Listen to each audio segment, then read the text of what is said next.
हरे राम राम राम हरे हरे, हरे कृष्ण कृष्ण कृष्ण हरे हरे। हरे राम राम राम हरे हरे कृष्ण कृष्ण कृष्ण हरे हरे। हरे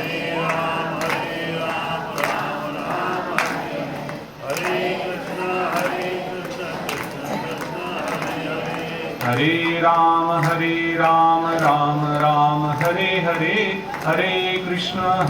कृष्ण कृष्ण कृष्ण हरे हरे।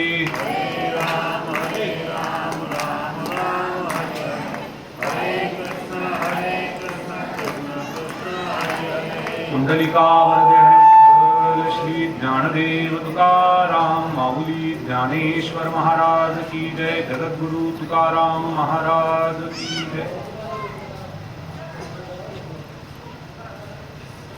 अकार चरण युगल, उकार उदर विशाल, मकार महामंडल मस्तकाकारे, हे तिन्ही एकवटले तेथ शब्द ब्रह्म कवळले, ते मिया गुरुकृपा नमिले आदिबीज। ओम नमः प्रणवार्थाय शुद्ध ज्ञानैकमूर्तये, निर्मलाय प्रशांताय दक्षिणामूर्तये नमः। निधये सर्वविद्यानां विषजे भवरूपिणां, गुरवे सर्वलोकानां दक्षिणामूर्तये नमः। समचरण सरोजं सान्धणीं लाभुदाभं, जगरणिहितपाणिं मण्डलं मण्डलानां, तरणतुलसीमाला कन्धरं कञ्जनेत्रं, सदयदबलहासं विठ्ठलं चिन्तयामि।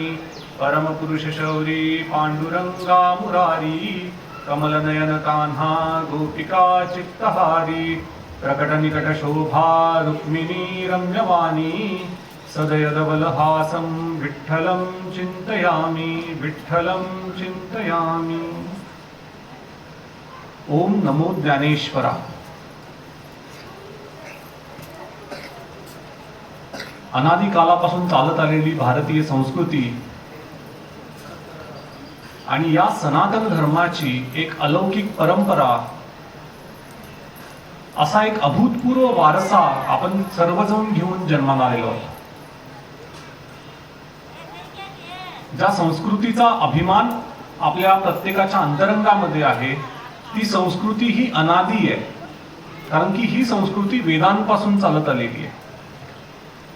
आणि तुम्ही विचारलं की कुणाला वेदांचा काळ काय, तर वेदांचा काळ जर कुणी शोधायचा प्रयत्न केला तर त्याला अपौरुषेय म्हटलं गेलेलं आहे। म्हणजे वेद केव्हा जन्माला आले हे निश्चित अजूनही कुणी सांगू शकत नाही। तर ही अनादी कालापासूनची ज्ञानाच्या परंपरेमध्ये तुम्ही आम्ही सामील झालेलो। मग वेदांमध्ये प्रकट असलेलं ज्ञान नंतर वेदांतामध्ये आलं सार रूपाने। वेदांतातील ज्ञान त्याच्या पुढे जाऊन उपनिषदांमध्ये आलं, पुराणांमध्ये आलं।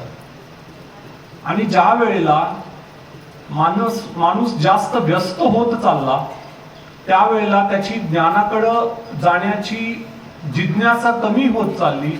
अशा वेळेला ते ज्ञान जास्त सारांश रूपानं पुढच्या पिढीपर्यंत पोहोचवण्याचं कार्य शास्त्रकारांनी केलेले आहे। वेदांमधील ज्ञान, वेदांतामधील ज्ञान आणि उपनिषदामधील ज्ञान, हे ज्ञान जर पुढे कुणी जर एकत्रित साररूपाने आपल्या भक्ताला जर कुणी दिलं असेल तर ते प्रत्यक्ष भगवंतांनी दिलेलं आहे, ज्याला आपण भगवद्गीता म्हणतो। त्या भगवद्गीतेचं वर्णन शास्त्रकार ब्रह्मसंहितेमध्ये असं म्हणतात, आणि गीता ही श्रेष्ठ का आहे त्याच्या आधी भगवंत, ज्याला आपण भगवान श्रीकृष्ण म्हणतो, ते का श्रेष्ठ आहेत हे जाणून घेणं गरजेचं आहे। तर सर्वोपनिषदा गावो दुग्धा गोपाल नंदन, पार्थो वत्स सुधीर भोक्ता दुग्धम गीतामृतम महत्। भगवद्गीता म्हणजे काय, तर सर्व उपनिषदांचं सार आहे। आणि या ठिकाणी भगवद्गीतेला कशाची उपमा दिलेली आहे, तर एका गायीची उपमा दिलेली आहे। गोपाल म्हणून विख्यात असणारे भगवान श्रीकृष्ण हे या गायीची धार काढत आहेत, आणि त्या गायीला अर्जुन म्हणजे जो भक्त आहे भगवंताचा, तो एखाद्या वासराप्रमाणे। आणि भगवद्गीता ही प्रत्यक्ष गाय आहे तुमच्या माझ्यासाठी।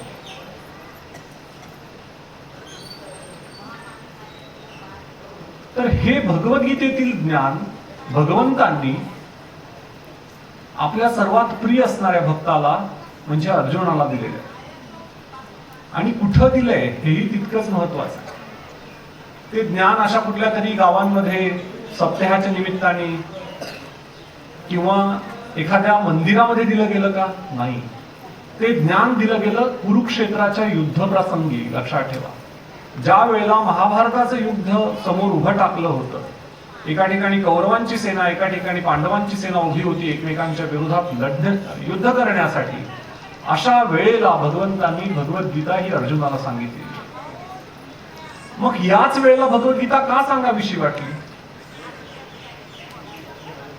भगवद्गीतेतील हे परमगुह्य अशा स्वरूपाचं ज्ञान युद्धप्रसंगीच का भगवंतांनी आपल्या अर्जुनाला दिलेलं आहे? तर हे आपल्याला लक्षात घेणं गरजेचं आहे. आजच्या प्रस्तुत सेवेसाठी ओवीकडे जायच्या अगोदर आपण भगवद्गीतेचा काय उद्देश होता हे समजून घेणं गरजेचं आहे. मग आपल्याला ज्ञानेश्वरी ही जास्त चांगल्या अर्थानं समजेल.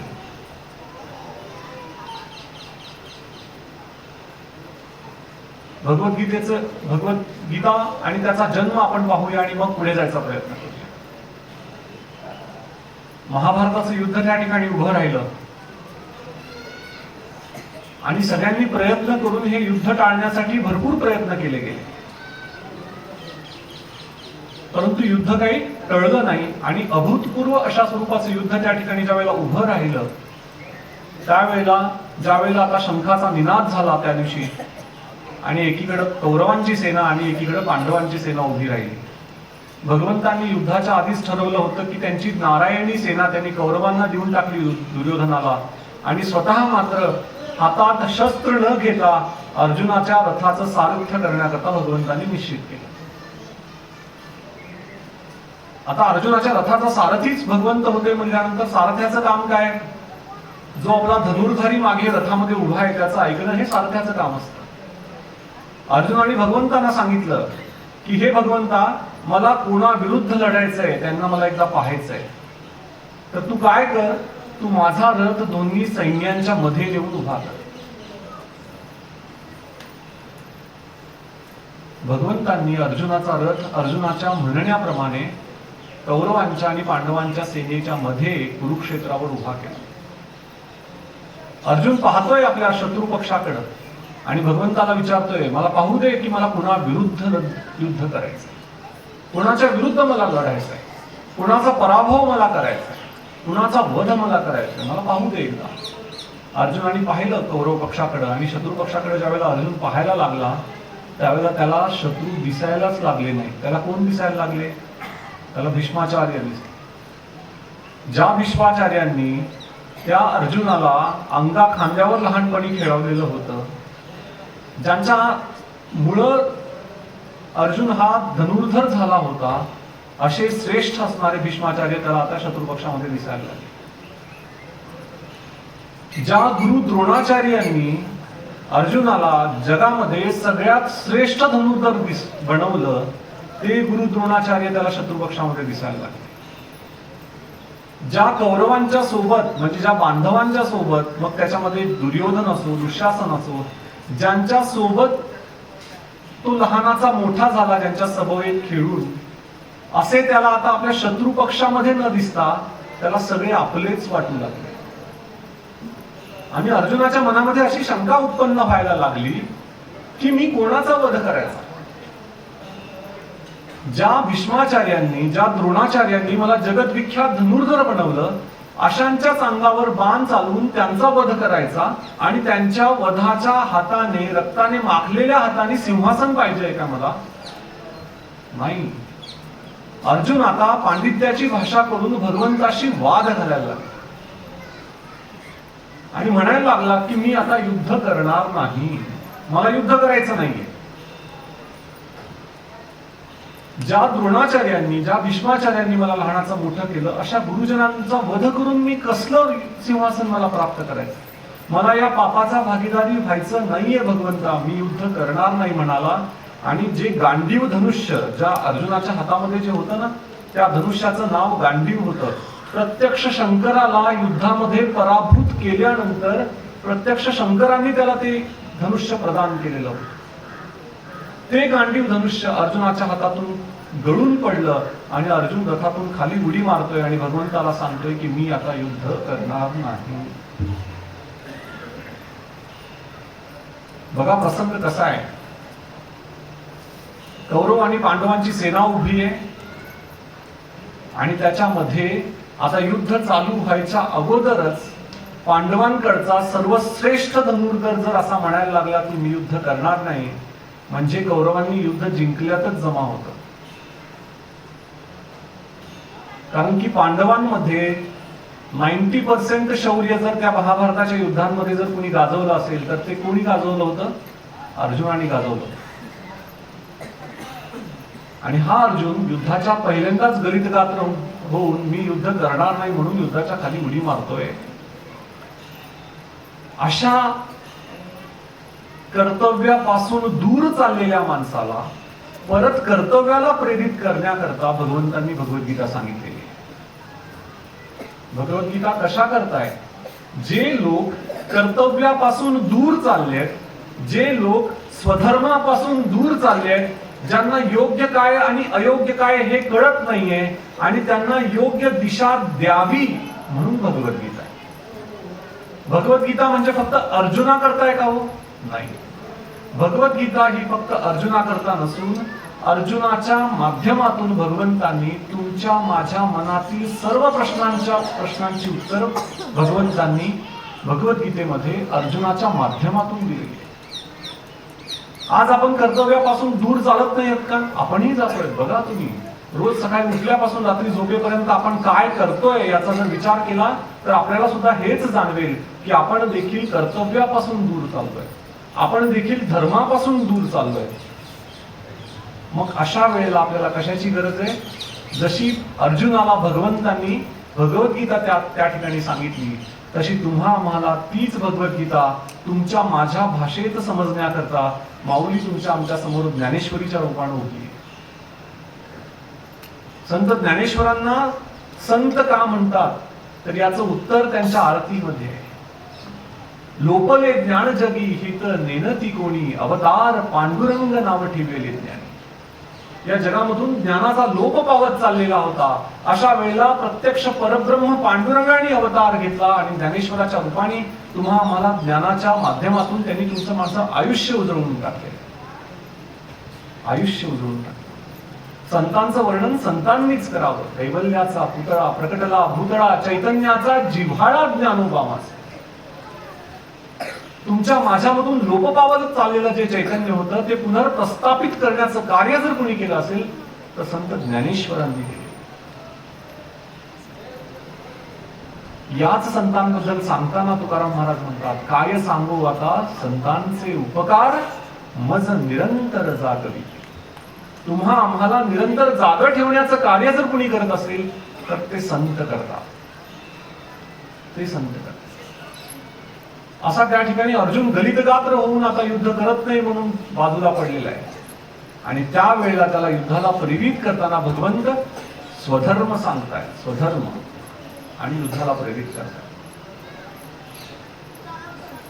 भगवंत म्हणतात की हे अर्जुना, सांडी हे मूर्खपण, उठी घे धनुष्यबाण, संग्रामी हे कवन कारुण्य तुझे. सांडी हे मूर्खपण, उठी घे धनुष्यबाण.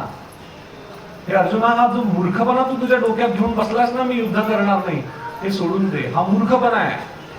उठी घे धनुष्यबाण, जे धनुष्य बाजूला टाकून दिलेस ना ते हातामध्ये घे. संग्रामी हे कवन कारुण्य तुझे. अर्जुन हा काय होता? क्षत्रिय होता. आणि क्षत्रियाचं काय कर्तव्य होतं? युद्ध करणं हे क्षत्रियाचं कर्तव्य आहे. आणि युद्धाच्या प्रसंगी जर एखादा सर्वश्रेष्ठ क्षत्रिय युद्ध सोडून जर पळून चालला तर भगवंताला चालेल का हो? नाही चालेल.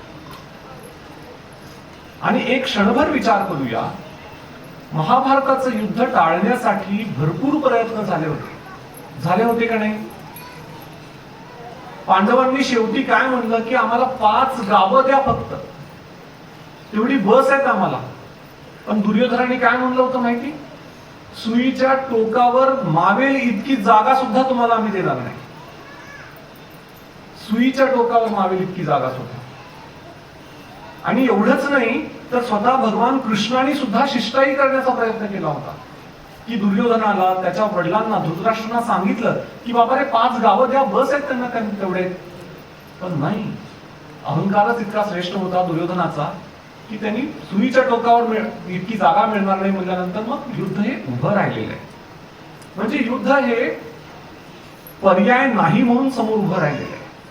युद्ध हे अधर्मावर धर्माचा विजय होण्यासाठी उभं राहिलेलं आहे.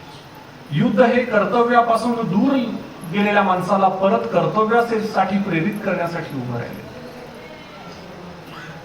आणि अशा युद्धाच्या प्रसंगी जर अर्जुन युद्ध सोडून चालू लागला तर कसं होणार आहे? कारण की भगवंताला शेवटी धर्माची काळजी होती. म्हणून त्या अर्जुनाला परत धर्माला प्रेरित करताना माऊलींनी भगवद्गीतेच्या 3ऱ्या अध्यायामध्ये ही ओवी घेतली आहे, जी आता प्रस्तुत सेवेसाठी घेतोय. ती ओवी अशी आहे, स्वधर्मू जो बापा तोची नित्य यज्ञ जाणपा, म्हणोनी वर्तता तेथ पापा संचारू नाही. स्वधर्मू जो बापा, ओवीच्या पहिल्या भागामध्ये स्वधर्म सांगताय, अर्जुनाला स्वधर्म सांगताय. दुसऱ्या भागामध्ये तोची नित्य यज्ञ जाणपा, आणि धर्माला त्यांनी कशाची उपमा दिली आहे की तू तुझ्या धर्माला, स्वधर्माला यज्ञ म्हणून समज. आणि पुढे जाऊन माऊली म्हणतायत, मनोनी वर्तता तेथ पापा संचारू नाही. जर तू तुझा स्वधर्म, तुझा नित्य करायचा यज्ञ आहे म्हणून जर करायला लागलास तर असं करताना त्या ठिकाणी तुला पाप मुळीच लागणार नाही. मग इथं पाप पुण्याची भाषा भगवंताला का करावीशी लागली? कारण की अर्जुन काय म्हणत होता की भीष्माचार्यांना, द्रोणाचार्यांना मारल्यानंतर मला पाप लागणार आहे. ही त्याच्या मनामध्ये करुणा उत्पन्न झाली होती आपल्या गुरुजनांबद्दल, आणि ती करुणा या ठिकाणी त्याच्या कर्तव्याच्या आड येत होती. लक्षात, कर्तव्याच्या आड येत. करुणा ही वृत्ती चांगली आहे. एखाद्या माणसांवर करुणा करावी, करुणेनं आपला जीव व्याकुळ व्हावा. एखादा गरीब गोर असेल त्याला मदत करायला आपलं मन तयार होतं. एखादं दुःखानं पीडित आहे, व्याकुळ आहे, त्याला मदत करण्यासाठी कोणीही मदत करावी. परंतु ती करुणा युद्धाच्या प्रसंगी योग्य आहे का? नाही, ती युद्धाच्या प्रसंगी योग्य नाहीये. युद्धाच्या प्रसंगी जर असे सगळेच लोक आपल्या शत्रू पक्षावर करुणा दाखवत बसले तर आजकाल काय होऊन जाईल? युद्धाचा मुख्य उद्देश जो धर्माचा अधर्मावर विजय जो पाहिजे असतो तोच होणार नाही. आणि महाभारताचं युद्ध हे अधर्मावर धर्माचा विजयासाठीचं युद्ध, आणि त्या ठिकाणी उत्पन्न झालेली करुणा ही सर्वथा अयोग्य आहे असं भगवंत त्याला सांगतात. पहिल्या अध्यायामध्ये भगवद्गीतेच्या अर्जुन विषाद योग आहे, अर्जुन हेच मांडतोय पहिल्या अध्यायामध्ये. त्याच्या मनात जे जे काही नाना प्रकारचे प्रश्न उत्पन्न झाले होते ते अर्जुनाने पहिल्या अध्यायामध्ये उत्पन्न केले. दुसऱ्या अध्यायामध्ये त्याच अर्जुनाला भगवंतांनी काय सांगितलेलं आहे? तर दुसरा अध्याय हा त्या ठिकाणी आत्मस्वरूपाचं दर्शन भगवंतांनी त्याला करून दिले की आत्मा हा नाहम हंती न अहन्यते. आत्म्याचा कुणी नाश करत नाही आणि आत्मा हा नष्टही होत नाही. तू जे समजतोयस की तुम्ही भीष्माचार्यांना, द्रोणाचार्यांना मारणार आहे, त्यांना मारणारा तू नाहीच आहेस, यांना मारणारा मीच आहे. फक्त तू निमित्त मात्र होतोय आणि हे कुणीही मारणारे नाहीये. का? कारण की आत्मा हा अमर आहे. हे दुसऱ्या अध्यायामध्ये ज्याला सांख्ययोग म्हणतो त्या अध्यायामध्ये भगवंतांनी सांगितलं. आणि मग त्याला कर्तव्याला प्रेरित करताना 3रा अध्याय सांगितला, आणि 3रा अध्याय म्हणजे कर्मयोग आहे. लक्षात, आणि त्याच अध्यायातली ही ओवी आहे, कर्मयोग. आम्ही करायचं जर कर्म चुकू लागलो ना तर सगळ्या समाजाची घडी विस्कळीत होऊन जाते. आपल्याला कर्म चुकवायचं नाहीये, आपल्याला धर्म चुकायचा नाहीये, आपल्याला स्वधर्म करायचा. स्वधर्म. मग धर्म म्हणजे काय हे लक्षात घेणं गरजेचं. धर्म या शब्दाची मूळ धातू जर आपण पाणिनीच्या व्याकरणामध्ये शोधायचा प्रयत्न केला ना तर ध्रुव या शब्दापासून धर्म हा शब्द तयार झालाय. आणि धर्माची काय व्याख्या आहे? धर्मोधारयते प्रजा यस्यात धारण संयुक्तम सधर्म इति निश्चय. धर्म म्हणजे काय? सर्व प्रजांच्या जीवनाला कारणीभूत असणारी कर्तव्य कर्म करणं म्हणजे धर्म. लक्षात, आपण आपलं प्रत्येक कर्म ईश्वरार्पण बुद्धीनं आणि निष्काम भावनेनं करणं हे आपल्यासाठी स्वधर्म आहे. लक्षात, आपल्यासाठी स्वतः. आपली रोजची कर्म करताना ती कर्म ईश्वरार्पण भावनेनं करणं. प्रत्येक कर्म करताना आपण त्याच्या मागे आपली अशी भावना असली पाहिजे की हे कर्म मी भगवंतासाठी करतोय, हे कर्म मी पांडुरंगासाठी करतोय. असं जर कर्म करताना भावना आपल्या त्या कर्माच्या मागची असेल तर प्रत्येक कर्म हे सत्कर्म होऊन जातं. लक्षात ठेवा, प्रत्येक कर्म हे सत्कर्म. आणि तेच करायला भगवंत आपल्याला सांगतात, तेच करायला सांगतात. अर्जुनाच्या मनामध्ये शंका उत्पन्न झाल्या होत्या, त्या शंकेचं निरसन कसं करतायत बघा भगवंत.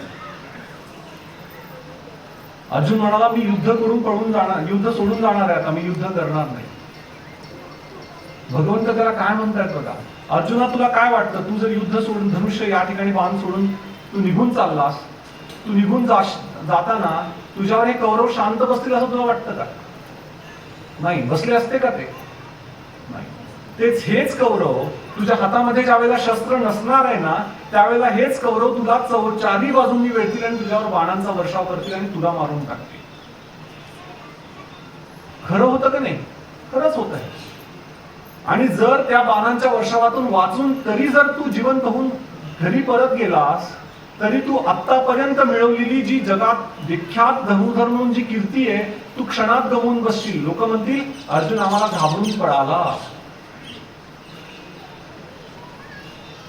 अर्जुन आम्हाला घाबरून पळाला.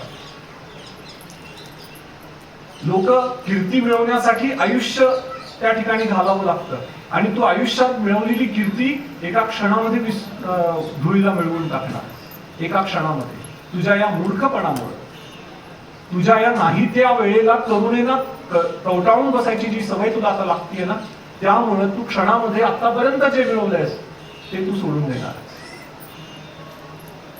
म्हणून तू असं करू नकोस. सांडी हे मूर्खपण, उठी घे धनुष्य बाण, संग्रामी हे कवण कारुण्य तुझे. अशा कर्तव्यच्युत झालेल्या अर्जुनाला कर्तव्याला प्रेरित करताना भगवंत त्याला स्वधर्म सांगतायत. लक्षात, स्वधर्म. भगवद्गीतेमध्ये परत भगवंतांनी त्याला आणखी एक कल्पना दिली भगवंताला, अर्जुनाला, आणि मग त्याला कर्तव्याला प्रेरित करताय. काय म्हणतायत भगवंत? हतो व्या प्राप्स्यसि स्वर्गम जित्वा वा भोक्षसे महिम तस्मात् उत्तिष्ठ कौन्तेय युद्धाय कृतनिश्चय. काय म्हणतात बघा भगवंत, हतो वा प्राप्स्यसि स्वर्गम. जर समज तू युद्ध करताना तुझा मृत्यू झाला तर तुला स्वर्ग मिळणार आहे. का? कारण की कर्तव्य करताना तुला मृत्यू झालेला आहे म्हणून तुला स्वर्गाची प्राप्ती होईल. जित्वा वा भोक्षसे महिम. जर तू युद्ध करताना जिंकलास तर तुला पृथ्वीचं राज्य आपोआपच मिळणार आहे. तस्मात उत्तिष्ठ कौन्तेय युद्धाय कृतनिश्चय. म्हणजे युद्ध करताना तू जिंकलास तरी विजय तुझाच आहे, तू हरलास तरी तुला स्वर्ग मिळणार आहे. म्हणजे दोन्ही बाजूनी विजय तुझा आहे. पण केव्हा? तू युद्ध केलास तर. तू युद्ध केलंस. बघा अर्जुनाच्या मनातील शंका भगवंत एक एक कशा दूर करण्याचा प्रयत्न करतात. म्हणून तू युद्ध कर. आणि हे ज्या वेळेला अर्जुनाने ऐकलं त्यावेळेला त्याला लक्षात आलं की आपण आता हे कर्तव्यापासून दूर जाणं हे सोडून दिलं पाहिजे आणि भगवंताला शरण जाऊन आपण युद्धाला तयार व्हायला पाहिजे. आणि शेवटी अर्जुन भगवंताला शरण आला की भगवंता मला कळत नाहीये. आणि त्यावेळेला भगवंतांनी सांगितलेलं आहे तू माझं नाव घे, मला शरण आलास ना, आणि आता युद्ध करायला. आणि भगवंत नंतर अर्जुनाने युद्ध केलं आणि मग पुढे काय झालं हे सर्वांना माहिती. अर्जुनाच्या मनाची अवस्था ही तुमच्या माझ्या मनासारखीच अवस्था आहे. लक्षात. रोजच्या जीवनामध्ये आपल्याला हे कळत नाहीये की आपलं काय करणं योग्य आहे, आपण काय केलं पाहिजे हे आपल्याला कळत नाही. म्हणून आपल्याला ज्ञानेश्वरीचा आणि गाथेचा आस्वाद घ्यावासा. संतांच्या चरणी आल्याशिवाय, संत वाङ्मयाचा अभ्यास केल्याशिवाय आपल्याला योग्य दिशा कळत नाही. लक्षात. योग्य दिशा कळत. कारण की चुकीची दिशा दाखवणारे समाजामध्ये भरपूर आहेत, पण योग्य दिशा दाखवणारे फक्त संत आहेत. फक्त संत मंडळी. आपल्याला असं वाटतं की आपल्याला योग्य दिशा मिळते आजूबाजूला, पण बऱ्याच वेळेला आपल्याला चुकीची दिशा दाखवली जाते जाणून बुजून. लक्षात घ्या. आणि हा प्रसंग आजच्या कलियुगामध्ये रोज घडतोय. आपल्याला खरं काय, आपल्या हिताचं काय हे जर जाणून घ्यायचं असेल तर ज्ञानेश्वर माऊलींच्या चरणी आल्याशिवाय आपल्याला आपलं हित काय हे कळणार नाही. हे कळणार आहे. स्वधर्म जो पापा म्हणजे काय, आपल्याला योग्य काय, माझ्यासाठी काय योग्य आहे हे समजणं गरजेचं आहे. मग माझ्यासाठी काय स्वधर्म आहे हे आपण पाहूया. आपणासाठी काय स्वधर्म गरजेचा आहे तो आपण पाहूया. एखादा विद्यार्थी आहे, चांगला अभ्यास करणं हा त्याच्यासाठी स्वधर्म आहे. आई वडील आहेत, आपल्या मुलांवर चांगले संस्कार करणं, त्यांना वाढवणं हा आई वडिलांचा स्वधर्म आहे. मुलं आहेत, आपल्या आई वडिलांचा आदर करणं, त्यांची योग्य ती सेवा करणं हा मुलांचा स्वधर्म आहे. एखादा डॉक्टर आहे, आपल्या रुग्णांची चांगली सेवा शुश्रूषा करणं हे डॉक्टरांचा स्वधर्म आहे. एखादा वकील आहे, आपल्या आशिलाची बाजू कोर्टामध्ये चांगल्या रीतीनं मांडून त्याला न्याय मिळवून देणं हा वकिलाचा स्वधर्म आहे. एखादा शेतकरी आहे, आपल्या शेतामध्ये चांगलं पिकवून समाजासाठी त्याचा उपयोग होऊ देणं हे शेतकऱ्याचं कर्तव्य. स्वधर्म म्हणजे फक्त अर्जुनालाच होता असं नाही, स्वधर्म तुम्हा मला आहे. आपण केलेलं, आपण रोज करतो ते प्रत्येक कर्म आपण ईश्वरार्पण बुद्धीनं आणि कोणाचीही फसवणूक न होता जर करू लागलो तर तो तुमच्या माझ्यासाठी स्वधर्म आहे. लक्षात घ्या, तुमच्या माझ्यासाठी स्वधर्म. कुठल्याही संतांचं चरित्र काढून पहा तुम्ही. कुठल्याही संतांनी आपलं रोजचं आयुष्य सोडून ते कुठतरी जाऊन बसले का हो? नाही. तुकाराम महाराजांचं आयुष्य घ्या, एकनाथ महाराजांचं आयुष्य घ्या, चोखामेळांचं घ्या, गोरा कुंभारांचं घ्या, सगळ्यांनी आपला व्यवसाय केलेला लक्षात घ्या. मग सावतामाळी असतील, गोरोबा काका असतील, चोखामेळा असतील, कुणीही आपला व्यवसाय सोडला का हो? रोजचं कर्म सोडलं का? नाही. ते कर्म करतानाच त्यांनी अशी भावना केली की हे कर्म मी पांडुरंगासाठी करतोय म्हणून ते संत झाले. लक्षात.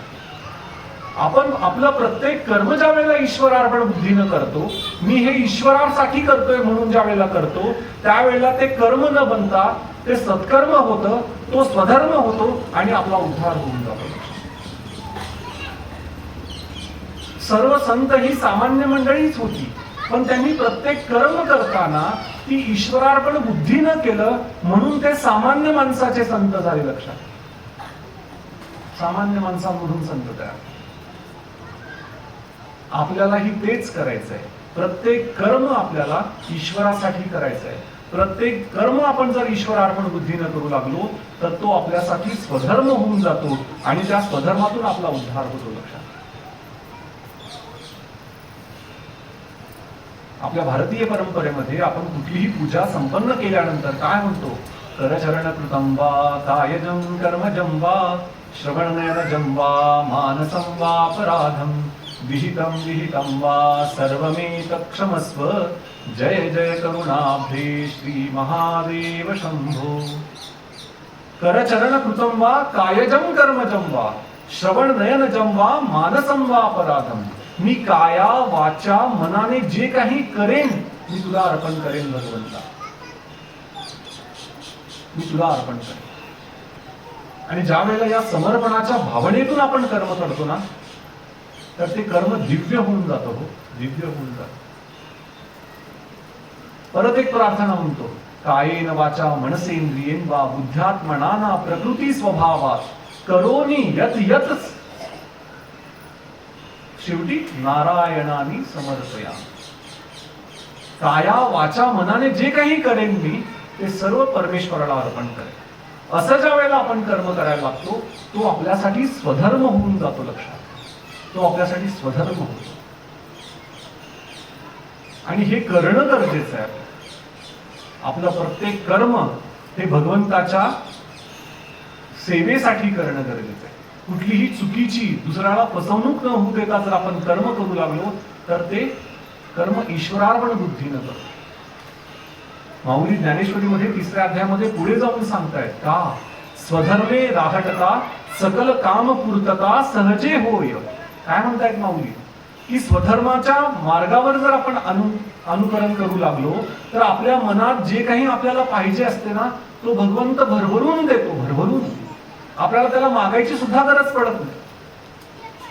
सर्व संतांच्या जीवनामध्ये बघा त्यांनी परमेश्वराला मागितलं काहीच नाहीये.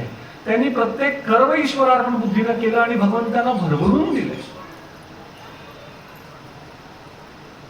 स्वधर्मे राहटता सकल काम पूर्तता सहजे होय. आणि पुढे माऊली आणखी एका ठिकाणी आपल्याला सावध देखील करताय. स्वधर्मू जो सांडिल तया ते काळू दंडील म्हणलेले आहे माऊलींनी. आणि चोरू म्हणून हरिल सर्वस्व तयाचे. माऊली काय म्हणतात बघा, स्वधर्मू जो सांडील तया ते काळू दंडील. म्हणजे काय, जो स्वधर्म सांडेल त्याला काळ दंड देणार आहे. कोण दंड देणार आहे? काळ दंड देणार आहे. चोरू म्हणून हरिल सर्वस्व तयाचे. चोर येतील आणि सर्व काही त्याचं हरून घेऊन जातील. आणि खरंय बघा, कर्तव्य करताना जर आपण इतरांना फसवणूक करण्याच्या उद्देशानं जर कर्तव्य करू लागलो तर आपलं कर्म कधीच सफल होत नाही. आपल्याला क्षणभर वाटतं की हे कर्म सफल होत आहे, पण ते होत नाही. तुम्हाला काही उदाहरणं देतो आणि मग पुढे जाऊया. आपण जन्मापासून मरेपर्यंत ज्या काही गोष्टी गोळा करतोय ना, यापैकी एकही गोष्ट आपण शेवटी सोबत घेऊन जाऊ शकतो का हो? 4 आने सुद्धा आपण स्वतःच्या सोबत घेऊ शकत नाही. एखाद्या माणसाकडे लाखो कोट्यावधी रुपयाची प्रॉपर्टी असतील, एखाद्या बाईकडे करोडोंचे दागिने असतील, घरामध्ये तिजोरीमध्ये कोट्यावधी रुपये पडले असतील, आपल्या सोबत 4 आने सुद्धा येऊ शकत नाही. मग आपण काय गोळा करतोय याकडे लक्ष देणं गरजेचं. आपण अशी संपत्ती गोळा करावी जी आपल्या सोबत निरंतर राहणार आहे, निरंतर. आणि ते काय आहे? भगवंताचं नामस्मरण आणि आपण केलेलं शुद्ध कर्म हे आपल्या सोबत येणार आहे. लक्षात, हे आपल्या सोबत येणार. एखाद्याच्या घरी कोट्यवधी रुपये आहेत, ते त्याच्या सोबत येणार नाहीये. पण त्याच व्यक्तीनं जर मरताना घराच्या समोर एखादा गरीब आणि व्याकुळ माणूस आला, आजारी माणूस आला आणि त्याला कशाच्या पैशाची गरज होती आणि त्या माणसाने जर 1000 रुपये त्याला दान दिले तर ते 1000 रुपये त्याच्या परमनंट अकाउंटवर लिहिले जातात. लक्षात घ्या, मी काय म्हणतोय हे लक्षात घेण्यासारखं आहे. आपण आपल्या घरामध्ये, आपल्या तिजोरीमध्ये कोट्यावधी रुपये ठेवले तर ती तिजोरी आपल्या जीवनाच्या शेवटी जर त्याचा हिशोब करायचा झाला तर त्याचा हिशोब 0 आहे. आणि आपण मरण्याच्या आधी जर 1000 रुपये आपण एखाद्याला दान दिले तर ते 1000 रुपये आपल्या परमनंट अकाउंटला लिहिले जातात, जे या जन्मानंतर आपल्या सोबत राहतात. का? कारण की ते आपण इतरांना दिले म्हणून. जे आपण इतरांना देतो ते आपल्या सोबत येतं, जे आपण इतरांचं हिसकावून घेतो ते इथंच संपून जातं. माऊलींनी काय सांगितले? चोरू म्हणीन हरिल सर्वस्व तयाचे. इतरांना त्रास दिला तर आपल्याला हे त्रासच होणार आहे, 10 पटींनी त्रास होणार आहे. अध्यात्माचा नियम सांगितला जातो पुढे. जे आपण इतरांना देऊ ना ते आपल्याला 10 पटींनी परत आपल्याला मिळतं. किती पटींनी? 10 पटींनी. इतरांना दुःख दिलं, आपल्याला 10 पटींनी दुःख आपल्याला वाटायला येतं. इतरांना चुकीचं बोललो, 10 पटींनी आपल्याला चुकीचं आपल्याला पुढच्या आयुष्यामध्ये घ्यावंच लागतं. आणि इतरांना सुख दिलं, इतरांना समाधान दिला, इतरांना आनंद दिलं, इतरांना ज्ञान दिलं, इतरांच्या जीवनामध्ये आनंद फुलवण्याचा प्रयत्न केला तर तोच आनंद भगवंत अनंत पटींनी आपल्या उदरात घालतो. अनंत पटींनी जे आपण इतरांना देतो तेच आपल्याला परत मिळतं, तेच परत. मग स्वधर्म का करू नये? हा स्वधर्म तुमचा माझा उद्धार करणार. एखादा गोरगरीब आहे, त्याला वेळेला जाऊन मदत करावी, त्याच्या आयुष्यामध्ये आनंद निर्माण करण्याचा प्रयत्न करावा. हा आनंद जर आम्ही आपल्या आयुष्यामध्ये निर्माण करू लागलो, इतरांना देण्यापासून त्याला तर आनंद होणारच आहे, पण त्याच्यापेक्षा जास्त आनंद तुमच्या माझ्या मनाला होणार आहे. लक्षात, देण्यामुळे जो आनंद आहे ना तो घेण्यामुळे कधीही असू शकत नाही. म्हणून द्यायला शिकलं पाहिजे, द्यायला शिकलं. स्वधर्म जो बापा तोची नित्य यज्ञ जाणपा. आता पुढे त्या स्वधर्माला माऊलींनी ओळीच्या दुसऱ्या भागामध्ये नित्य यज्ञ कर, नित्य यज्ञ जाण असं म्हटलेलं आहे. मग यज्ञ काय? यज्ञ माऊलींनी का सांगितलं या ठिकाणी? तर ते समजून घेण्याचा आपण प्रयत्न केला पाहिजे. यज्ञ हा शब्द यज या धातूपासून तयार झालाय आणि त्या यज या धातूचा पाणिनीच्या व्याकरणामध्ये देवपूजा संगतिक रणदानेषु असा अर्थ आहे. आधीच्या काळामध्ये फार पूर्वीपासूनची यज्ञाची परंपरा आपल्या भारतीय संस्कृतीमध्ये. यज्ञाच्या निमित्ताने काय व्हायचं हो? त्या यज्ञ नारायणाला आहुती दिली जायची त्या यज्ञामध्ये, आणि त्या आहुतीच्या माध्यमातून तो यज्ञ नारायण प्रसन्न व्हायचा, आणि तो यज्ञ नारायण प्रसन्न झाला की त्यातून त्या जो यजमान जो होता त्याला भरपूर काही वरदान मिळायचं. अशी यज्ञाची संकल्पना फार पूर्वीपासून. पण त्या यज्ञाच्या संकल्पनेमध्ये मुख्य तत्व काय होतं? दान द्यायचं तत्व हे मुख्य तत्व आहे, लक्षात घ्या. इदम न मम. यज्ञाला आहुती देताना आपण काय म्हणतो? इदम न मम, हे माझं नाहीये, हे मी तुला अर्पण करतोय. ही संकल्पना त्या यज्ञाच्या मागची होती, लक्षात घ्या. रघुवंशाचे राजे दर 5 वर्षांनी आपली सर्व संपत्ती यज्ञाच्या माध्यमातून दान करून देत असत. अश्वमेध यज्ञ होत असे, राजसूय यज्ञ होत असे, असे भरपूर यज्ञ भारतीय संस्कृतीमध्ये अजरामर झालेले आहेत. आणि त्या यज्ञाच्या निमित्ताने नाना शास्त्रामध्ये प्रवीण असणारे कलाकार त्या यज्ञाच्या तिथं उपस्थित राहायचे. कुणी चांगलं गायचं, कुणी संत मंडळी यायची, गुरु मंडळी यायची, त्या ठिकाणी त्यांच्या माध्यमातून ज्ञानाचं दान व्हायचं, संगीताची सेवा व्हायची. विलक्षण कार्य एकमेकांच्या संगतीत येऊन त्या ठिकाणी यज्ञाचा समारंभ म्हणजे अलौकिक आनंदाचा समारंभ असायचा, अलौकिक आनंद. कारण की त्या मागे मुख्य तत्व काय होतं? दानाचं तत्व. दान दिलं जायचं त्या ठिकाणी. आणि अक्षरशः राजे लोक आपली सर्व संपत्ती गरजू लोकांना दान देऊन टाकत असत. आणि 5 वर्षामध्ये त्या दान दिलेल्या संपत्तीच्या 10पट संपत्ती त्या राजांकडे परत उभी राहत असायची. इतकं ते यज्ञ तो सफल व्हायचा त्या काळामध्ये. की दान देण्याची संकल्पना, ही यज्ञ संस्कृती ही आपल्याला भारतीय परंपरेमध्ये सनातन धर्मापासून आलेली. अर्जुनाला या ठिकाणी भगवंत स्वधर्म तू यज्ञ म्हणून कर असं म्हणतायत. का? जर समजा आपल्या घरात एक छोटासा यज्ञ करायचा असेल, आपण ठरवलं, तर आपण काय करतो? आपण आपलं घर पहिल्यांदा सगळ्यात छान साफ करून घेतो. जे काही घरामध्ये चुकीच्या वस्तू असतील त्या सगळ्या बाहेर टाकून देतो. घरामध्ये छान झाडून साफसफाई होते. त्या ठिकाणी शेणाचा सडा किंवा सडा संमार्जन केलं जातं. आणि मग त्या ठिकाणी यज्ञाची प्रतिष्ठापना होते. यज्ञ मंडप त्या ठिकाणी आखला जातो, यज्ञ होतो, आणि त्या ईश्वरार्पण बुद्धीनं आपण त्या ठिकाणी दान दिलं जातं. आपण यज्ञ करताना आपल्या मनामध्ये कधीही लक्षात घ्या, चुकीची भावना किंवा चुकीची कल्पना आपल्या मनामध्ये नसते. ती जर असेल तर तो यज्ञ कधीही सफल होत नाही. म्हणून यज्ञ करताना चुकीची कल्पना मनात असता कामा नये. म्हणून माऊली या ठिकाणी म्हणतायत की स्वधर्मो जो बापा तोची नित्य यज्ञ जाणपा. तो तुझा जो स्वधर्म तू करणार आहेस तो नित्य करायचा यज्ञ आहे, म्हणून तू कर, असं माऊली त्यांना सांगतात. नित्य करायचा यज्ञ. आपण पराक्रमानं परिश्रमानं जे काही मिळवतो ना, त्याचा काही भाग आपण इतरांना देणं गरजेचं आहे. सरकार इन्कम टॅक्स घेते म्हणजे काय करते? आपल्याकडून हीच दानाची परंपरा कायम ठेवते. आपण जे काही कमवतो त्याचा काही भाग आपण सरकारला देणं गरजेचं आहे. का? कारण की सरकार त्याच्यामधूनच या आपल्या उपयोगाच्या ज्या काही सुविधा आहेत, सेवा आहेत, त्या कुठून उभा करणार? जर ते टॅक्स जर गव्हर्नमेंटला नाही दिलं तर कसं चालणार आहे? तर ही दान देण्याची परंपरा ही यज्ञ संस्कृतीचा मूलभूत गाभा आहे, लक्षात घ्या.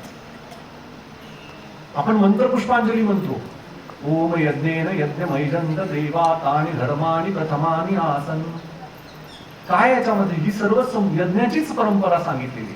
आयु यज्ञेन कल्पताम, प्राणो यज्ञेन कल्पताम, अपानो यज्ञेन कल्पताम, व्यानो यज्ञेन कल्पताम, यज्ञो यज्ञेन कल्पताम.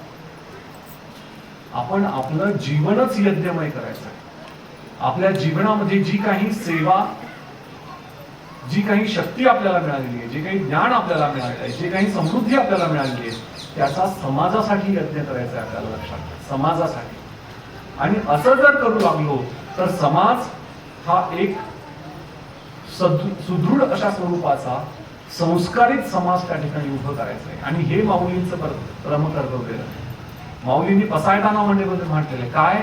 ईश्वर निष्ठांची मांदियाळी त्यांना उभी करायची. ईश्वर निष्ठांची मांदियाळी. आणि ही ईश्वर निष्ठांची मांदियाळी उभं करणं माऊली पहिल्या अध्यायापासून करतायत. या ओवीमध्ये देखील माऊली तीच मांदियाळी उभं करण्याचं काम करतायत. लोकांना स्वधर्माला प्रेरित करतायत, लोकांना यज्ञासाठी प्रेरित करतायत, लोकांना दानासाठी प्रेरित करतायत. स्वधर्म जो बापा तोची नित्य यज्ञ जाणपा. लक्षात. आणि पहिलं कर्तव्य जर स्वधर्म कुठला असेल माहिती? तर आपल्या आई वडिलांची सेवा करणं. आई वडिलांच्या सेवेपेक्षा मोठं कर्तव्य कुठलंच नाही. याच्या पुढची कर्तव्य ती नंतर, पण पहिलं कर्तव्य स्वधर्म जो बापा असेल तर ती आई वडिलांची सेवा कर. का आला हो पंढरीचा पांडुरंग पुंडलिकाच्या भेटेला? का आला? पुंडलिक आपल्या आई वडिलांची सेवा करत होता. आपल्या झोपडीमध्ये आपल्या आई वडिलांचे पाय चेपत बसलेला होता. त्या पुंडलिकानं पांडुरंगाची भरपूर सेवा आणि भरपूर नामस्मरण केलेलं आहे. असा पांडुरंग इतक्या वर्षाच्या पुंडलिकाच्या नामस्मरणाने प्रसन्न झाला आणि त्या पुंडलिकाच्या झोपडीच्या बाहेर येऊन पांडुरंग उभा राहिला आणि पुंडलिकाला हाक मारली पांडुरंगाने. पुंडलिका बघ, ज्याच्यासाठी तू इतकी वर्ष माझं नामस्मरण केलंस, त्या नामस्मरणाचं फलित म्हणून मी तुझ्या समोर उभा आहे, मी तुझ्या घराबाहेर उभा आहे. तू ये, मला भेट आणि तुला काय पाहिजे ते माग. पुंडलिकानं बाहेर पाहिलं, प्रत्यक्ष पांडुरंग उभा होता हो दरवाजाच्या बाहेर. प्रत्यक्ष पांडुरंग, ज्या पांडुरंगाची इतक्या वर्षापासून पुंडलिक वाट बघत होता, तो पांडुरंग आता स्वतःच्या डोळ्यांनी पुंडलिक पाहत होता. डोळ्यातून घाय घाय अश्रू व्हायला लागले. पुंडलिकानं काय केलं पहा, आपल्या जवळ असणारी वीट बाहेर धिरकावून दिली आणि पांडुरंगाला सांगितलं, पांडुरंगा, माझ्या आई वडिलांची सेवा अजून चालू आहे आणि ही सेवा संपेपर्यंत तू या विटेवर उभा राहा. तो पांडुरंग आजही कमरेवर हात ठेवून, पुंडलिक कधी एकदा आई वडिलांची सेवा संपून माझ्या दर्शनाला येतोय म्हणून आजही कटेवर उभा आहे. म्हणून आरतीमध्ये पुंडलिका भेटी परब्रह्म आलेगा, चरणी वाहे भीमा उद्धरी जग. तो पांडुरंग कुणासाठी आलाय? जे आई वडिलांची सेवा करतात ना त्यांच्यासाठी येतो. पुंडलिक आई वडिलांची सेवा करत होता म्हणून पांडुरंग त्याच्या दर्शनाला आलाय. आई वडिलांची सेवा जर आपण करू लागलो तर आपल्याला पंढरपूरला जायची सुद्धा गरज नाहीये. प्रत्यक्ष इथं आपल्याला आपल्या घरामध्ये पांडुरंग दर्शन घेऊ शकतो. आणि जर आपण आई वडिलांना त्रास देत असू तर मग काशी करा, रामेश्वर करा, कुठेही जा, कुठलाही देव मिळण्याची सुतराम शक्यता नाही. कारण की देवाचं अस्तित्व सुरूच आपल्या आई वडिलांमधून होतं. म्हणून ज्यांना कुणाला आई वडील आहेत ना, त्यांनी त्यांच्या सेवा करण्याचं भाग्य आपल्या पदरात पडून घे. आपल्या आई वडिलांना कधीही भिनवू नये. आई वडिलांनी एवढं परब्रह्म आपल्या घरात उभं आहे, त्या परब्रह्माची सेवा करा. म्हणजे प्रत्यक्ष परब्रह्म आपल्या घरात असण्याचा आनंद तुमच्या माझ्या जीवनात होईल. आई वडिलांपेक्षा वेगळं दैवत नाही. आई वडिलांपेक्षा वेगळं दैवत. तर हे करणं म्हणजे स्वधर्म आहे, लक्षात. आई वडिलांची सेवा करणं म्हणजे स्वधर्म. आपल्या मुलांवर चांगले संस्कार करणं स्वधर्म आहे.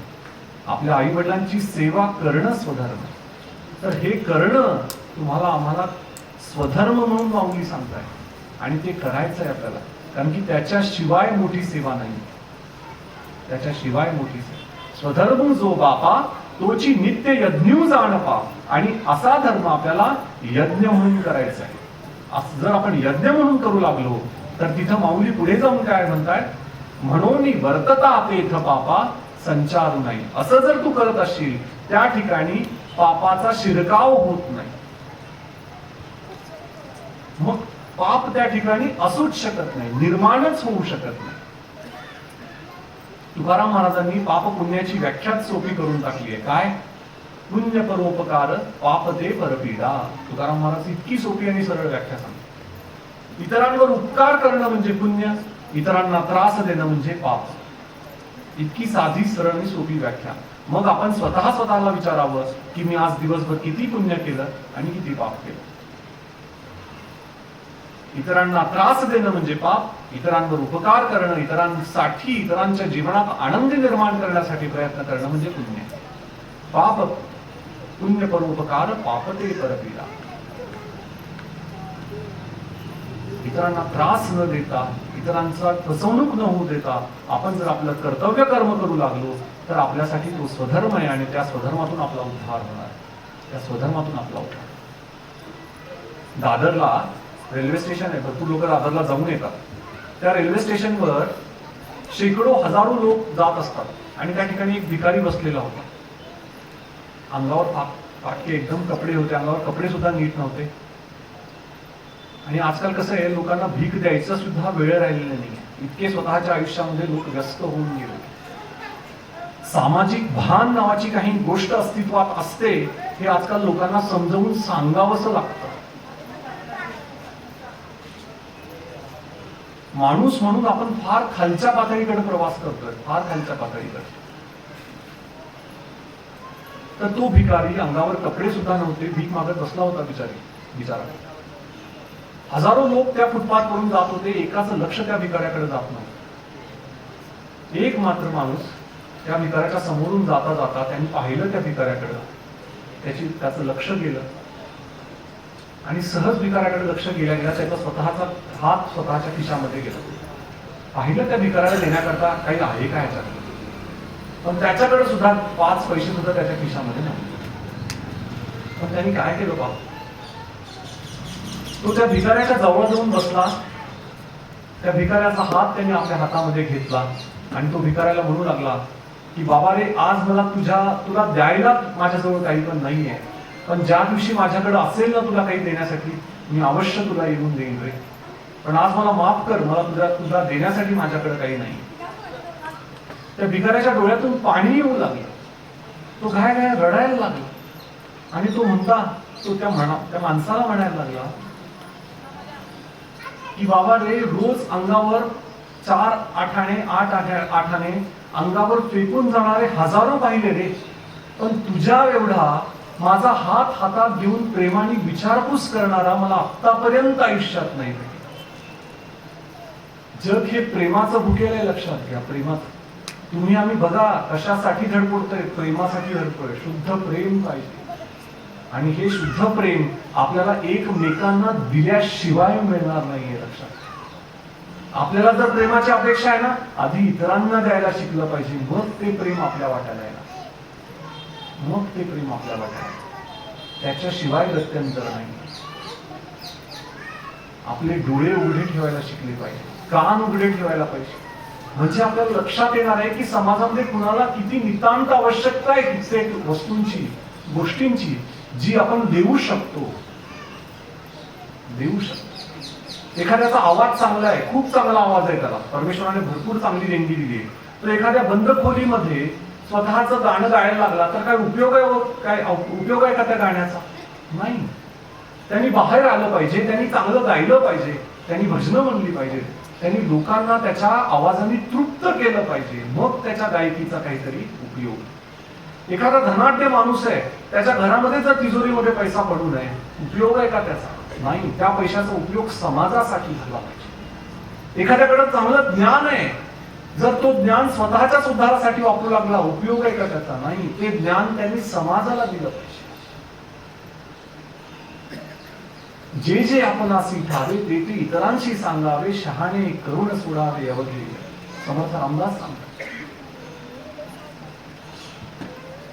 आपल्याकडे जे काही आहे ते इतरांना देण्यासाठी आहे, लक्षात घ्या. इतरांना देण्यासाठी, आणि ते देणं आपल्याला शिकता यावं म्हणून माऊलींनी ही ओवी तुमच्या माझ्या समोर घेतलेली आहे. स्वधर्म जो बापा तोची नित्य यज्ञ जाणपा, मनोनी वर्तता तेथ पापा संचारू नाही.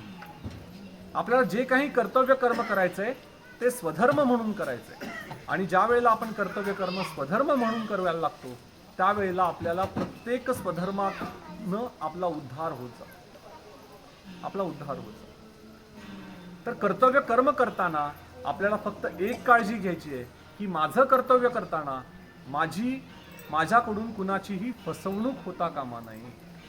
मी कुणालाही फसवत नाहीये, कुणाचं नुकसान करत नाहीये, कुणाला त्रास देत नाहीये. ही जर भावना जर आपण आपलं कर्तव्य करताना आपल्या अंगी जर असेल तर प्रत्येक कर्म हे सत्कर्म होतं आणि प्रत्येक कर्म हे दिव्य होऊन जातं. प्रत्येक कर्म दिव्य. माऊलींनी ज्ञानेश्वरीमध्ये आणखी एका ठिकाणी सांगितलेलं आहे. काय म्हणतायत माऊली स्पष्ट म्हणतायत की त्या ईश्वराला कुठली पूजा आवडते? कुठली पूजा आवडते? दया सर्वात्मका ईश्वरा, स्वकर्म कुसुमांची वीरा, पूजा केली होय अपारा ओशाला, तया सर्वात्मका ईश्वरा, त्या सर्वात्मक ईश्वराला कुठली पूजा आवडते? स्वकर्म कुसुमांची वीरा, स्वतःच्या हाताने जी स्वतःच्या सत्कर्माची फुलं आपण त्याच्या चरणी वाहू ना, ती पूजा त्या सर्वात्मक ईश्वराला सर्वात जास्त आवडते असं माऊली सांगतात. सर्वात जास्त आवडते. भगवंताला आवडणारी पूजा माऊली या अध्यायामध्ये या ओळीमध्ये सांगतायत. ती पूजा म्हणजे स्वधर्माची पूजा, सत्कर्माची पूजा. हे सत्कर्म जर आपण करू लागलो तर आपण भगवंताच्या सहज जवळ जाणार आहोत, अगदी सहज जवळ जाणार. माऊलीच्या जीवनातील एक प्रसंग आहे, ते सांगून आपण पुढे जाऊया. संत ज्ञानेश्वर महाराज, संत निवृत्तीनाथ, सोपानदेव आणि मुक्ताई ही चार भावंड म्हणजे अलौकिक रसायन होती बरं का. सर्व संतांना त्यांच्या जीवनामध्ये तुम्ही जर मला विचारलं की सगळ्यात जास्त लोकांनी कुठल्या लोकांना दिलाय, तर सगळ्यात जास्त समाजाने कुठल्या लोकांना त्रास दिला असेल तर तो संतांना त्रास दिलाय. बघा तुम्ही कुठल्याही संतांचं जीवन चरित्र काढून बघा, त्यांचा एवढा त्रास समाजाने कोणालाही दिला नाही. मग ते ज्ञानेश्वर महाराज असतील, तुकाराम महाराज असतील, एकनाथ महाराज असतील, नामदेव महाराज असतील, कुठल्याही संतांचं चरित्र हे संघर्षाने भरलेलं आहे. तर संत ज्ञानेश्वर महाराज छोटस वय, गावातले लोक संन्याशाची पोरं म्हणून त्यांना त्यांची हेटाळणी करत. मग असे ज्ञानेश्वर महाराज की लोकांना कितीही समजवायचा प्रयत्न केला तरी लोक ऐकत नाहीयेत म्हणून आपल्या झोपडीमध्ये येऊन बसू लागले. आणि हे पाहिलं कुणी तर मुक्ताईंनी, वयाने छोट्या असणाऱ्या मुक्ताईनं पाहिलं की आपले ज्ञानेश्वर ज्ञानेश्वर महाराज हे काय केलंय, त्यांनी बाहेरून येऊन कडी लावून घेतली आणि झोपडीमध्ये बसलेले आहेत. मुक्ताई झोपडीच्या जवळ येऊन पाहतीये तर तिला आतून रडण्याचा आवाज ऐकू येतोय. आत माऊली रडतीये का? कारण की तिला वाटतंय की या समाजाच्या उद्धारासाठी मी एवढं करतोय, परंतु मी यांच्याकडनं एवढा तिरस्कार का सहन करतोय, काय एवढा तिरस्कार माझ्या वाट्याला येतो. त्यावेळेला मुक्ताईने हे ऐकलं आणि मुक्ताई काय म्हणतीये बघा. मुक्ताईनं त्यावेळेला जे अभंग गायले आहेत ना, त्याला वारकरी संप्रदायामध्ये ताटीचे अभंग म्हणतात. ताटीचे अभंग. आणि कुणी ऐकावेत हे अभंग, अजरामर झालेले अभंग आहेत. काय म्हणते बघा मुक्ताई, आपल्यापेक्षा वयानं आणि ज्ञानानं श्रेष्ठ असणारा ज्ञानेश्वरांना मुक्ताई म्हणते, योगी पावन मनाचा, साहे अपराध जनाचा, संत मुखे व्हा पाणी. काय काय म्हणते बघा, योगी पावन मनाचा, साहे अपराध जनाचा, विश्व रागे झाले वनी, संत मुखे व्हा पाणी. काय सांगते बघा मुक्ताई, आपल्यापेक्षा ज्ञानानं आणि वयानं श्रेष्ठ असणाऱ्या ज्ञानेश्वरांना नकळत मुक्ताईने उपदेश केलाय. काय उपदेश केलाय? योगी पावन मनाचा. अरे ज्ञाना, तू पावन मनाचा योगी आहेस रे. साहे अपराध जनाचा, लोकांचा अपराध जो आहे तू सहन करायला शिकलं पाहिजे. विश्व रागे झाले वन्नी, संत मुखे व्हा पाणी. म्हणजे काय? विश्व रागे झाले वनी म्हणजे आज काय बघा, समाजामध्ये सगळीकडे द्वेष पेटलेला आहे, सगळीकडे संघर्ष आहे, मत्सर आहे, जाती जातींमध्ये, धर्माधर्मांमध्ये, देशादेशांमध्ये सर्वत्र द्वेष, मत्सर, तिरस्कार एवढा वनवा सगळीकडे पेटलेला आहे. असा वनवा पेटलेला आहे. मग अशा वेळेला संतांनी काय केलं पाहिजे? मुक्ताई सांगतेय, संत मुखे व्हा पाणी. असा जो वनवा पेटलेला आहे याच्यावर पाऊस म्हणून तू पाणी म्हणून वर्षाव केला पाहिजेस आणि या वर्गाला शांत केलं पाहिजे. काय भावंड आहेत बघा, काय भावंड आहेत. इतकीची वयाने छोटीशी असणारी मुक्ताई ज्ञानानं आणि वयानं श्रेष्ठ असणाऱ्या संत ज्ञानेश्वरांना नकळत उपदेश करून जाते की संत मुखे व्हा पाणी म्हणाले. आपल्याला काय करायचंय? आजही बघा समाजामध्ये द्वेष, तिरस्कार हाच भरलेला आहे. सप्ताह कशासाठी आहे सांगू? आपल्याला परत पाणी बनवण्यासाठी. वर्षभर जो वनवा पेटलेला आहे द्वेषाचा, रागाचा, अहंकाराचा, तिरस्काराचा, मत्सराचा, हा वनवा शांत करण्यासाठी 7 दिवसाचा सप्ताह आहे. लक्षात. या ठिकाणी तुम्हाला काय मिळतं? संत कृपा मिळते, ईश्वराची कृपा मिळते. आणि ती ईश्वराची कृपा सकाळी सकाळी पहाटेपासून चालू असते. सकाळी ज्ञानेश्वरीचं पारायण होतं, त्यामुळे तुम्हाला संतांची कृपा मिळते. गाथेचं पारायण होतं, गाथेच्या पारायणामधून संत तुकोबारायांचा आशीर्वाद मिळतो. प्रवचनांमधून, कीर्तनांमधून ईश्वराचं अस्तित्व जाणवतं.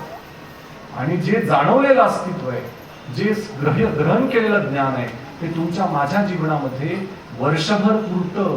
कारण की वर्षभरात पेटलेला बनवा 7 दिवसाच्या सप्ताहानं शांत करण्यासाठी सप्ताह आहे. लक्षात, त्याच्यासाठी सप्ताह कशासाठी आहे? तर आणि कोणी विचारलं तर कशासाठी आहे? शेवटचा दिस गोड होण्यासाठी. शेवटचा दिस गोड. संत तुकाराम महाराज बोलता बोलता सांगून जातात, काय करायचंय आपल्याला? शेवटचा दिस गोड व्हावा. मला सांगा, कुणाला माहिती हो शेवटचा दिवस केव्हा? मला डॉक्टर असून माहित नाही की माझं मी पुढच्या क्षणाला जिवंत आहे का नाही. जर आपल्याला कोणालाच माहित नसेल जर आपला शेवटचा दिवस कुठला आहे, तर आजचा दिवस शेवटचा आहे म्हणून जगायचं आणि आजच्या दिवशी चांगलं कर्तव्य करायचं, चांगलं कर्म करायचं आणि जे काही करायचं ते ईश्वराला अर्पण करायचं. जर असं आपण प्रत्येक कर्म प्रत्येक दिवशी सत्कर्म करून प्रत्येक दिवस जर असं जगू लागलो, तर कुठलाही दिवस जरी शेवटचा झाला तर आपलं भाग्य उदयाला येणार आहे आणि आपल्याला उद्धार होऊन जाणार. आपला उद्धार होतो. तर आपल्या उद्धारासाठी ही ओवी आहे. स्वधर्म जो बापा तोची नित्य यज्ञ जाणपा, म्हणोनी वर्तता तेथ पापा संचारू नाही. आपलं प्रत्येक कर्म स्वधर्म म्हणून करावं आणि ते कर्म करताना आपल्याला नित्य यज्ञ म्हणून करावं. आणि नित्य यज्ञ म्हणून जर करू लागलो तर त्या ठिकाणी कुठल्याही पापाचा शिरकाव होत नाही. छत्रपती शिवरायांचं नाव जरी घेतलं ना, आपली छाती अभिमानानं फुलून येते, अंगावर शहारे निर्माण होतात. का? मुठभर मावळ्यांना हाताशी घेऊन किती मोठे शत्रू होते शिवरायांचे. त्या शिवरायांनी मुठभर मावळ्यांना हाताशी धरून त्या सर्व शत्रूंचा निपात केला आणि स्वराज्य उभं केलं. ते स्वराज्य उभं करणं शिवरायांसाठी स्वधर्म होता. लक्षात घ्या, हे शिवरायांनी जाणलं.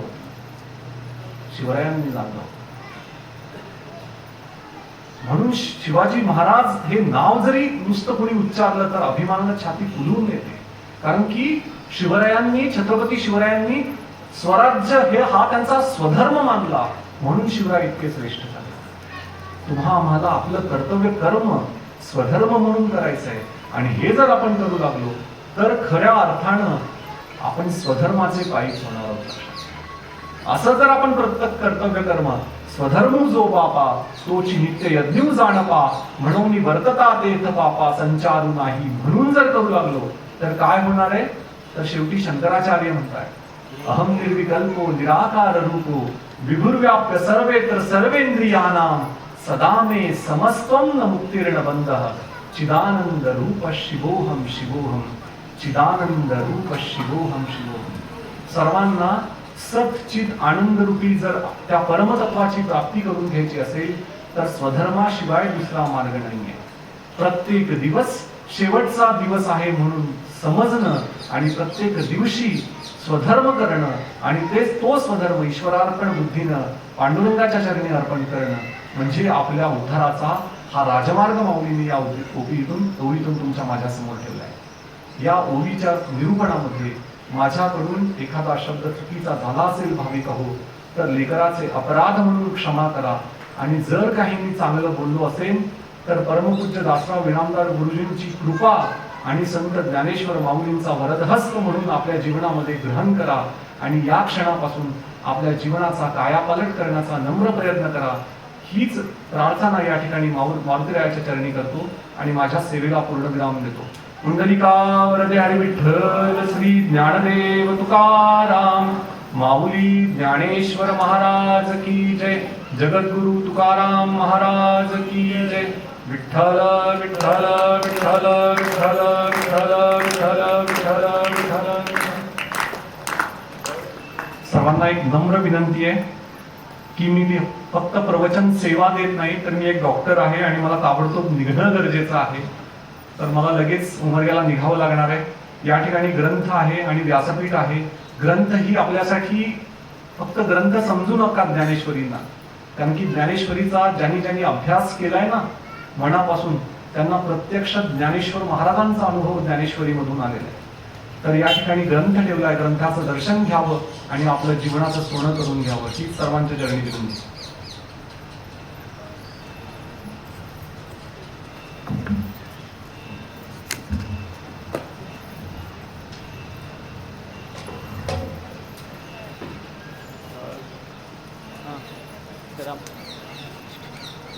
बघा,